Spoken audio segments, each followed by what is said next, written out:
Brad Garling actually says in this clip right here that even he was surprised with just how much of these conspiratorial theories about the suppression, about the pushback against XRP ended up being real. Listen up to this. Anyway, so it's interesting because Chris always was a little conspiratorial about this stuff. And now that we have seen the public Epstein files, you're like, holy shit, he's kind of right. Mm-hmm. And now what's interesting about it, they were afraid of us. Mm-hmm. They were afraid of us because the technology was ahead of its time and it was a threat. And they were trying to do things to, put pressure on it. And again, I don't think I totally appreciated in the earliest days how prescient some of Chris's concerns were about that stuff. But in retrospect, it was real. So right there, you have Brad Garling literally coming out and saying not even he fully appreciated just how much these inner financial elites were targeting Ripple and XRP in the very early days. But now let's answer the harder question that I don't think is appropriately covered for a lot of people who cover Ripple and XRP in places like YouTube or in media and talking about the investment thesis, right?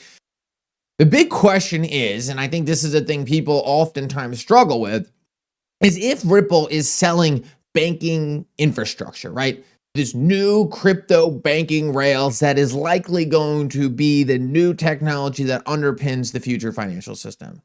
If Ripple is selling this new infrastructure and their target customer is banks, how can you reconcile a world where their customer, right, the banks, are pushing back against this the hardest? The truth is it's very obvious why the banks are pushing back. They control the current infrastructure. If you take a look at just very, very simple metrics, and a lot of this isn't fully publicized, but it's pretty clear that the two banking institutions that dominate clearing and handle most global settlement are JP Morgan and Citibank. So why would banks ever allow Ripple and XRP into this very, very tight circle so that they can start taking over and controlling the settlement flows? This is the big question. It seems almost like Ripple is selling a product to someone who doesn't want the product. And that can be a very hard thing to reconcile unless you know exactly how this whole system is really going to be built. The truth is before we get into that, let's talk about the Bitcoin side. Why did those people, what that Brad Garling was talking about, stalling and preventing XRP from moving forward, why didn't they have a hard time with Bitcoin? We saw this in that billionaires files when they came out. They were actually promoting Bitcoin.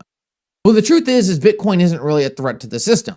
It's too slow and doesn't have any functionality to it. So yes, Bitcoin can be the store of value, it can be a new digital commodity, could be a new digital gold. It doesn't really threaten